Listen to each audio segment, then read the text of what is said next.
जिस समय भगवान ने बराह अवतार लेके हिरण्याक्ष को मार दिया, तब से हिरण्यकश्यपु दुश्मन बन गया और उसने कठोर तपस्या मंदराचल पर्वत पर करी। ब्रह्मा जी ने प्रकट होकर कहा, वरम ब्रूयात, बेटा वरदान मांगो। तो इसने कहा, मुझे अजर अमर बना दो महाराज। ब्रह्मा जी बोले, अजर अमर तो हम ही नहीं बन पाए, तुम्हें कहां से बना दें, हमारी भी द्विपरार्ध की आयु निश्चित है, और कुछ मांगो।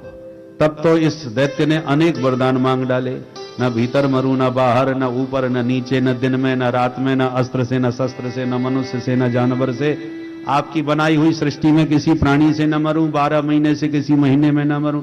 ब्रह्मा जी बोले, बस कर भैया, तेरे जैसा मांगने वाला पहली बार मिला। इतने सारे ढेर वरदान मांग डाले एक साथ, पर तेरे जैसा तप भी किसी ने नहीं किया, इसलिए जा, मैंने तुझे सारे वरदान दिए। अब प्रसन्न हो गया हिरण्यकश्यपु, इतने सारे वरदान पाके तो मैं अमर हो ही गया, अब मुझे कौन मार सकता है। दिग्विजय करने निकला तो सारे देवताओं को जीत करके अपना गुलाम बना लिया। इंद्र से झाड़ू लगवाता है, वरुण से पानी भरवाता है। देवता सब रोने लगे, हे प्रभु, इससे कब पिंड छूटेगा हमारा। भगवान बोले, काल की प्रतीक्षा करो। समय बीता, इसके 4 पुत्र थे, राध, अनुराध, सहराद, प्रहलाद। प्रहलाद जी सबसे छोटे थे और इनको बचपन से ये ग्रह लग गया, कृष्ण ग्रह ग्रहीतात्मा न वेद जगदीदृशम। कृष्ण रूपी ग्रह ने प्रहलाद जी को ग्रस लिया। देखो भैया, इन नवग्रहों से तो सब लोग पीड़ित रहते हैं, पर नवग्रह ज्यादा परेशान करें तो हमारे पंडित जी महाराज ग्रह शांति करके इन ग्रहों को शांत कर देंगे। और ये टेढ़ी टांग वाला जो 10वां ग्रह है, ये जल्दी किसी को लगता नहीं, किसी भाग्यशाली को ही लगता है। पर जिसको ये कृष्ण रूपी ग्रह ने ग्रस लिया, फिर वो परमानेंट लग जाता है, फिर छोड़ता नहीं। चाहे जितनी ग्रह शांति करवा लो, ये ग्रह शांत होने वाला नहीं। सूरदासकारी कामर पे चढ़े न दूजो रंग। कृष्ण का मतलब काला, काला रंग किसी पर चढ़ जाए, पर काले रंग पर दूसरा रंग कामयाब नहीं होता। प्रहलाद जी बचपन से ही कृष्ण भक्ति में डूबे रहते थे। पढ़ने के लिए इनको गुरुकुल में भेजा गया। कौन से गुरुकुल में? हिरण्यकश्यपु दानव विश्वविद्यालय, जहां के प्रधानाचार्य संडामर्ग जी महाराज, दैत्यों के गुरु शुक्राचार्य जी के बेटा ये संड और अमर्क दैत्यों को पढ़ाते हैं। प्रहलाद जी को भी पढ़ाने लगे वही दैत्यों की नीतियां, कूटनीति, छल नीति सब सिखाएं। प्रहलाद जी को ये बातें पसंद ना आवे, पर गुरुजी पढ़ा रहे हैं तो पढ़ना पड़ता है। एक दिन बेटे की बहुत याद आई तो विद्यालय में मिलने आ गए पिताजी। प्रहलाद जी ने देखा पिताश्री पधार रहे हैं तो दौड़ के दंडवत किया। पिता ने तुरंत गोद में उठा लिया, बेटा प्रहलाद कैसी पढ़ाई चल रही है? बोले, पिताजी अति सुंदर। अरे वाह बेटा, तो सबसे सुंदर पाठ तुमने अभी तक क्या सीखा, जरा हमें सुनाओ। बोले, पिताजी सबसे बढ़िया पाठ तो हमने एक ही सीखा है। क्या?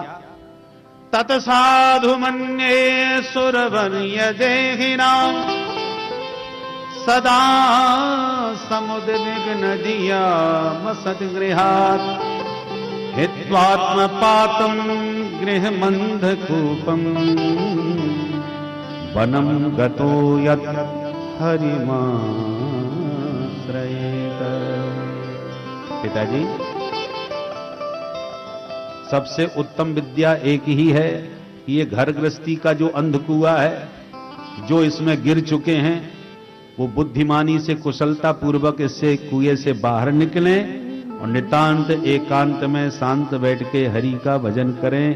यही सबसे उत्तम पाठ है, क्योंकि इस कुएं से निकलना बहुत टेढ़ी खीर है, बहुत मुश्किल है। पहले तो निकलने का मन ही किसी का नहीं होता। कौन चाहता है घर गृहस्थी छोड़ के महात्मा बन जाए? इसलिए निकलने का मन ही नहीं है। और कदाचित किसी का मन हो भी जाए निकलने का, तो फिर माया इतनी बलवती है कि घेर लेती है। कभी बेटा, कभी पत्नी, अरे आप चले जाओगे तो घर बर्बाद हो जाएगा, ये क्या पागलों जैसी बात कर रहे हो? घर में किसी बात की कमी है क्या? हम आपकी खूब सेवा करेंगे, आप घर ही रहो। तो ये माया स्त्री पुत्रादिकों के रूप में पकड़ लेती है, निकलने नहीं देती।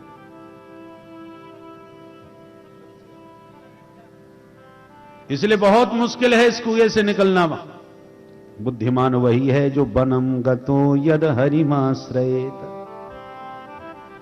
ये शब्द सुनकर के तो हिरण्यकश्यपु का मूड खराब हो गया।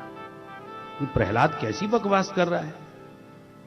क्रोध तो बड़ा भयंकर आया पुत्र पर मन को समझाया, बच्चा है मेरा, इसकी बेचारे की क्या गलती? गलती तो उसकी है जो इसको पढ़ा रहे हैं, ये उल्टी सीधी बातें सिखा रहे हैं। इसलिए हिरण्यकश्यपु बोला, बेटा प्रहलाद जाओ, जरा अपने गुरुजी को हमारे पास भेजो, तुम अंदर जाओ। प्रहलाद जी भीतर जाके बोले, गुरुजी आपको हमारे पिताजी याद किए हैं, बाहर खड़े हैं। संडा मृग जी भाग के आए, अरे आइए आइए महाराज, आप कैसे अचानक पधारे? हिरण्यकश्यपु ने कहा, ये सब छोड़िए और पहले ये बोलिए, मेरे बच्चे को तुम इस विद्यालय में पढ़ा क्या रहे हो? संडा मृग जी बोले, हम तो वही पढ़ा रहे हैं सरकार जो आप बताते हैं। हमारा तो सरकारी विद्यालय है, सरकार की कृपा से चल रहा है, सरकार जो कहते हैं हम तो वही पढ़ाते हैं। आपने कहा गामा ने गणेश पढ़ाना बंद करो, सांप्रदायिकता फैलने का डर है। हमने गणेश जी तुरंत हटा दिए और गामा ने गधा पढ़ाना चालू कर दिया। तो हमारा तो सरकारी विद्यालय है, सरकार की आज्ञा से ही चलता है सरकार। बोले झूठ बोलते हो हमसे। मेरा बेटा अभी मेरी गोद में कह के गया है कि वन में जाके हरि का भजन करो, यही विद्या का जार है। यही बकवास सिखा रहे हैं आप लोग विद्यालय में, शिक्षा का भगवाकरण कर रहे हैं पूरा। बोलो जय सिया राम। जय सिया राम। बहुत डांट लगाई, गुरुजी घबराए, हाथ जोड़ के बोले, सरकार चाहे जिसकी सौगंध खवा लो हमसे, हमने तो अपने विद्यालय में ये बात आज तक किसी को नहीं सिखाई। आपका बेटा कहां से सीख गया, कैसे सीख गया, हमें नहीं मालूम। हमें तो ऐसा लगता है विपक्ष की चाल है महाराज। आपके विरोधियों ने आपके बेटे को समय पाकर के उल्टा सीधा भड़काया है, उकसाया है, यही सब उन लोगों ने सिखाया है। इसमें हम लोगों की गलती नहीं है, पर अब जो हुआ सो हुआ। आगे आपको कभी शिकायत का अवसर नहीं मिलेगा, ये आपको विश्वास दिलाते हैं हम। हिरण्यकश्यपु ने कहा, कोई बात नहीं, पहली गलती है, माफ करता हूं। दोबारा मेरे पुत्र ने बकवास ये करी तो तुम्हें जिंदा नहीं छोड़ूंगा, ऐसी धमकी दे करके चला गया। गुरुजी घबराए, अच्छा विद्यार्थी भर्ती किया, हमारे ही प्राण संकट में पड़ गए। भीतर जाके प्रहलाद जी को पहले तो डांटा, क्यों रे, तू दैत्यों के चंदन जैसे बगीचे में तू बमूर कहां से पैदा हो गया? गुरुजी डांटने लगे प्रहलाद को, दैत्य चंदन बने जातोयम कंटकद्रुम, दैत्यों के चंदन वन में तू कांटे का पौधा पैदा हुआ है। प्रहलाद, तेरी बुद्धि किसने खराब कर दी? ये कहां ऊंट पटांग की बातें सीख ली? सुखदेव जी कहते हैं, परीक्षित, ये गुरुजी नहीं डांट रहे, मास्टर जी डांट रहे। सदीनो राज सेवक, गुरुजी में मास्टर जी में बहुत बड़ा अंतर होता है। मास्टर कौन है? मासी मासी रूप्य काणी टर्रायते इति मास्टर। जहां एक तारीख आ गई कि भैया वेतन दो, उसे सिर्फ वेतन से मतलब नहीं मतलब ही होता है, पढ़ो मत पढ़ो तुम जानो, सरकार जो कहेगी हम तो वो करेंगे। इतिहास सही है या गलत है, जो सरकार कहेगी वही पढ़ाना पड़ेगा। परंतु गुरु वो होता है जो अपने गौरव की रक्षा करके उच्चासन पर बैठता है, शिष्य प्रणाम करके चरणों में बैठते हैं, और शास्त्र सम्मत जो अपने शिष्य को उपदेश दे वो गुरु होता है। तो गुरुजी ने खूब समझाया। समय बीता, विद्यालय में छुट्टियां हुई तो गुरुजी प्रहलाद को घर छोड़ने आए। मां कयाधु ने प्रहलाद को स्नान करा के बढ़िया सुंदर श्रृंगार करके कहा, बेटा जाओ पिताजी का आशीर्वाद ले आओ। तो दरबार में प्रहलाद जी पहुंच गए पिताजी को प्रणाम करने, आशीर्वाद लेने। जैसे ही प्रणाम किया, हिरण्यकश्यपु ने तुरंत खड़े होकर पुत्र को गोद में उठा लिया। और प्यार करते हुए कहा, वत्स अब बताओ तुमने सबसे बढ़िया पाठ कौन सा सीखा? बगल में खड़े थे गुरुजी, घबराए गए, कांप गए, भगवान जाने ये कौन सा पाठ सुनाएगा आज। और प्रहलाद जी गुरुजी को देख के मुस्कुराए। गुरुजी देखा आपने? प्रहलाद जी बोले, गुरुजी पिताजी बढ़िया वाली बात पूछ रहे हैं तो बढ़िया ही बात बताऊंगा, घटिया नहीं बोलूंगा। हाँ बेटा बताओ, निश्चिंत होके, निर्भीक होके बताओ, बढ़िया वाला पाठ कौन सा याद किया? प्रहलाद जी बोले, पिताजी तो बढ़िया पाठ तो 9 याद हो गए, 9 पाठ याद कर लिए। अरे वाह बेटा, 9 पाठ कौन कौन से याद है? प्रहलाद जी सुनाने लगे, नवदा भक्ति, श्रवणम कीर्तनम विष्णु स्मरणम पाद सेवनम अर्चनम वंदनम दास्यम सख्यमात्म निवेदनम। जो नवदा भक्ति का व्याख्यान विस्तार से प्रहलाद जी ने किया कि क्रोध में पागल हो गया हिरण्यकश्यप, सुनते सुनते उठा के प्रहलाद को गोद में से नीचे पटक दिया और तलवार निकाल के पहले गुरुजी की गर्दन पर धर दिया। दुष्ट ब्राह्मणों, तुमने मेरे बेटे को बर्बाद कर दिया। पहले इसने एक बात बोली थी, आज 9 पाठ याद करके सुना रहा है। इसका मतलब इस पर पूरा पूरा षड्यंत्र तुम्हारा है। गुरुजी थर थर कांप गए। सरकार हमसे गंगा जल उठवा लो, जिसकी चाहे हमसे सौगंध खवा लो। हम दावे के साथ कहते हैं आपके बेटे को ना हमने पढ़ाया और ना ही किसी और ने पढ़ाया, तुम्हारा बेटा ही पढ़ा पढ़ाया आया है। न मत प्रणीतम न पर प्रणीतम सुतो बतते सतवेंद्र शत्रु नैसर्ग की मतिरस्य राजन नियच्छ मन्युम कददास्ममान। नैसर्ग की मति ही, विधाता ने इस बच्चे की बुद्धि ऐसी ही बनाई है, तो हम क्या कर सकते हैं महाराज? आप क्रोध शांत कीजिए, विवेक से विचार कीजिए। अब हिरण्यकश्यप चक्कर में पड़ गया, गुरुजी पढ़ाते नहीं, तो ये पढ़ कहां से जाता है? इसी से पूछना चाहिए। प्रहलाद तू मुझे बता, ये सब बातें तुझे कौन सिखा रहा है? प्रहलाद जी ने मुस्कुरा के जवाब दिया, सो जा नहीं जही देहु जनाई, सो जा नहीं जही देहु जनाई, जानत तुम ही होए जाए, जानत तुम ही होए जाए। मूकम करोति वाचालम पंगुम लंघयते गिरिं यत्कृपातमहं वन्दे परमानंद माधवं। सो जा नहीं जही देहु जनाई, सो जा नहीं जही देहु जनाई, जही देहु जनाई, जही देहु जनाई। अब हिरण्यकश्यप भयंकर क्रोध में भर गया। ले जाओ इस दुष्ट बालक को मृत्यु मुख में डाल दो, क्योंकि मैं अच्छी तरह समझ गया इसमें बड़ा भयंकर भगवत भक्ति का रोग लग गया है। और मैं ये जानता हूं ये रोग संक्रामक है, स्वाइन फ्लू की तरह फैलने वाली बीमारी है, एक से दूसरे को पट्टे ही लगती है। एक भजनानंदी श्री वैष्णव कोई प्रकट हो जाए तो संत के संपर्क में जितने लोग आते हैं सभी तिलकधारी, मालाधारी, कंठीधारी बन के तैयार हो जाते हैं। तो ये बीमारी फैलने वाली है। अभी प्रहलाद है, कहीं इसके संपर्क में और लोग भी इस रोग के शिकार न बन जाएं। रोग यदि ठीक नहीं होवे तो रोगी कोई ठिकाने लगा देना चाहिए। ले जाओ मृत्यु मुख में डाल दो। असुर टूट पड़े, उठा के प्रहलाद को पकड़ के ले गए, पर्वतों से गिराया, पानी में डुबाया, विषपान कराया, होलिका ने जलाया, भोजन पर प्रतिबंध लगाया, फिर भी कुछ नहीं बिगाड़ पाया। तो मन ही मन घबराया।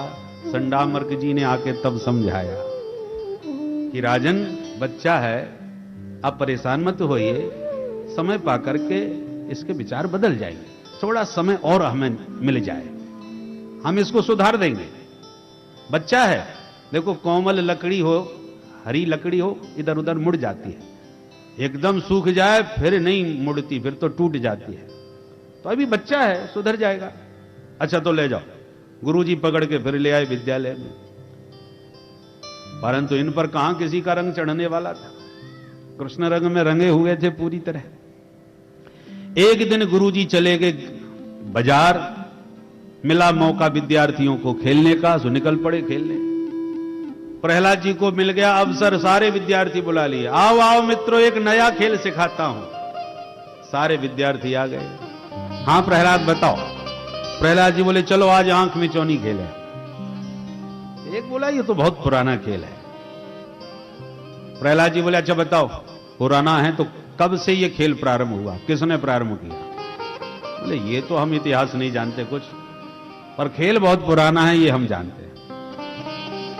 प्रहलाद जी बोले तो चलो हम बताते हैं तुम्हें। आंख मिचौनी का खेल अनादि है।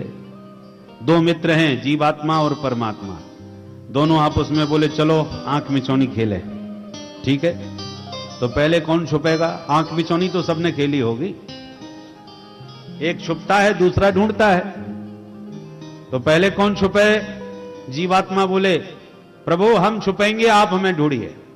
भगवान बोले तो जाओ छुप जाओ, और इतना याद रखो जब मैं तुम्हें ढूंढ लूंगा फिर तुम्हें भी मुझे ढूंढना पड़ेगा जब मैं छुपूंगा। तो मंजूर है। तो महाप्रलय काल आया, और महाप्रलय में समस्त जीव परमात्मा के उदर में ही विलुप्त हो गए, छुप गए। कल्पांत एतद अखिलम जठरे न ग्रहणन।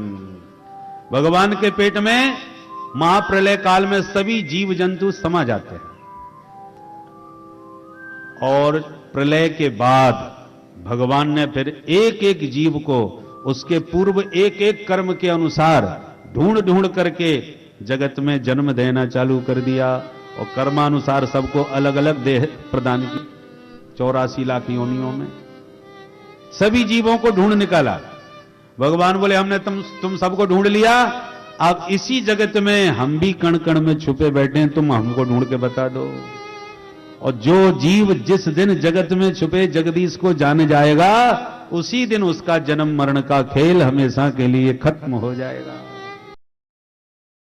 कहते हैं तमेव विदित्वा मृत्युमेति नान्यः पंथा विद्यते यनाय। उस परम तत्व को जाने बिना जन्म मरण की पीड़ा से बचने का कोई दूसरा रास्ता है ही नहीं। इसलिए मित्रों, उसको ढूंढना ही जीवन का परम लक्ष्य है।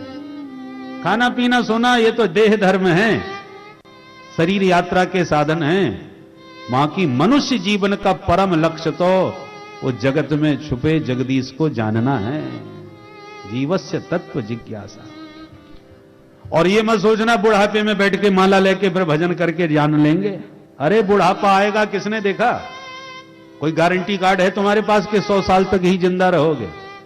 1 मिनट का तो भरोसा नहीं। क्षण भंगुर जीवन की कलिका, कल प्रात को जाने खिली न खिली। मलयागिर की सुच शीतल मंद, सुगंध समीर चली न चली। कलिकाल कुठार लिए फिरता, तन नम्र पे चोट झिली न झिली। भजले हरि नाम हरि रसना, फिर अंत समय पे हिली न हिली। एक क्षण का पता नहीं। इसलिए बुद्धिमान वही है जो कुमारावस्था से ही भगवत भजन में लग जाए। कौमार आचरेत प्राज्ञो धर्मान भागवताने। बुद्धिमान वही है जो होश संभालते ही हरि को जानने में जुट जाए, क्योंकि उसको जानना ही जीवन का परम लक्ष्य है।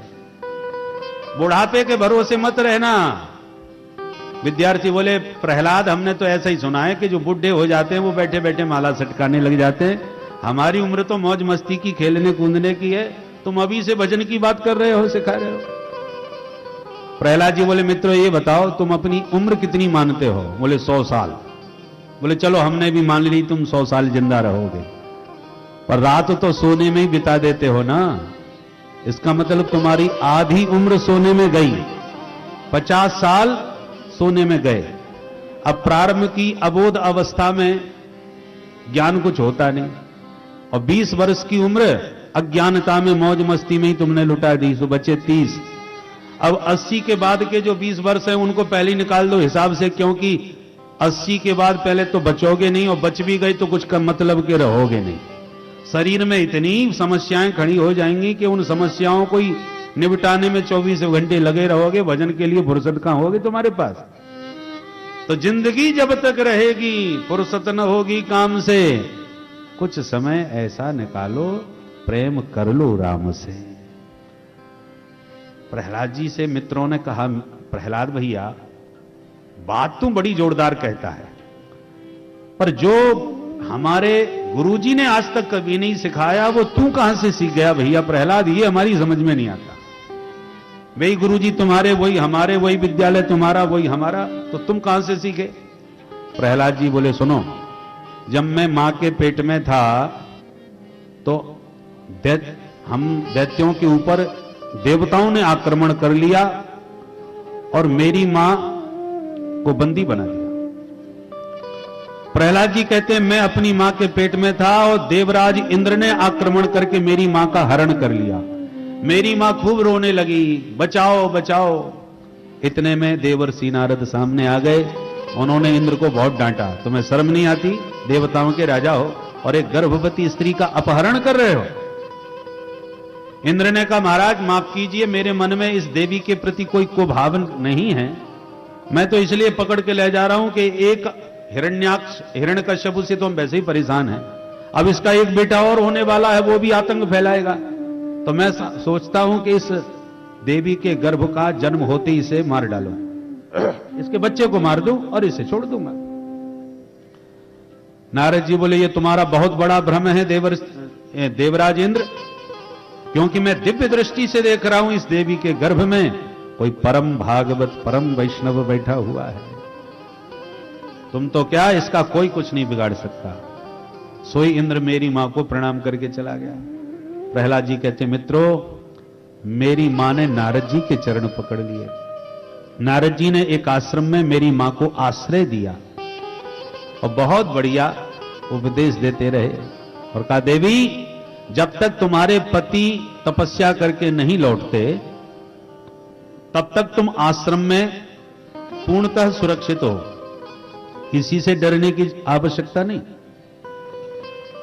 प्रहलाद जी कहते हैं नारद जी मेरे मां को उपदेश देते रहे और मां के पेट में बैठा बैठा मैं भी सुनता रहा, इसलिए मेरे असली गुरु देवर्षि नारद हैं। विद्यार्थी बोले गजब कर दिया प्रहलाद, तूने मां के पेट में ही सारी विद्याओं का अध्ययन कर लिया। हमारे गुरुजी भी ठीक ही कहा करते थे ये पढ़ा पढ़ाया पैदा हुआ है। बारे प्रहलाद तू मैया के पेट में ही पढ़ लिख के आ गया। प्रहलाद जी बोले इसलिए तो कहता हूं ये मेरी मनमुखी विद्या नहीं है, गुरु परंपरा से प्राप्त ज्ञान है मेरा। जो ज्ञान जितना परंपरा प्राचीन परंपरा से प्राप्त होगा वह उतना ही सुव्यवस्थित सुरक्षित और प्रामाणिक होगा। इसलिए हमारे यहां परंपराओं का बड़ा आदर होता है। मनमुखी ज्ञान मनमुखी बातों का कोई महत्व नहीं होता हमारे यहां। तस्मात् शास्त्रम प्रमाणम, शास्त्र की बात का प्रमाण होना चाहिए, शास्त्र सम्मत चर्चा होनी चाहिए। विद्यार्थी बोले प्रहलाद तेरी बातें तो बड़ी प्यारी लगती हैं, मन तो हमारा होता है कि तेरे साथ खूब मस्ती में नाचें कीर्तन गावें, और तेरे पिताजी की खतरनाक सूरत याद आती हमारी हिम्मत टूट जाती है। प्रहलाद जी बोले मेरे पिता से तो डर लगता है और उस परम पिता जगत पिता से नहीं डरते। अरे मित्रों वो जगत पिता सिर्फ मेरा पिता नहीं, समस्त जीवों का वह परम पिता है, हम सबका स्वामी है। देवासुरो मनुष्यो वा यक्षो गंधर्व एव वा भजन मुकुंद चरणम स्वस्तिमान स्याद यथा वयम। जो भी उसका भजन करता है वो उन्हीं पर कृपा करते हैं, चाहे वो दैत्य हो, दानव हो, राक्षस हो, कोई भी हो। भगवान तो सबके हैं और सब भगवान के हैं। फिर भी तुम्हें डर लगता है मेरे पिता से, तो मैं तुम्हें वचन विश्वास दिलाता हूं, जो भी कुछ गड़बड़ होगी उसकी जिम्मेवारी मैं लूंगा।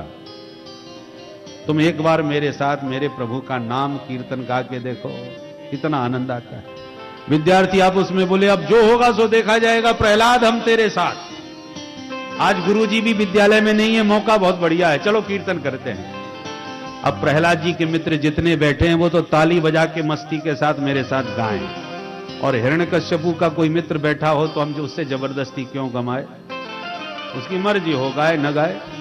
और प्रहलाद जी के मित्र तो साफ ताली बजा के मस्ती में गा उठे।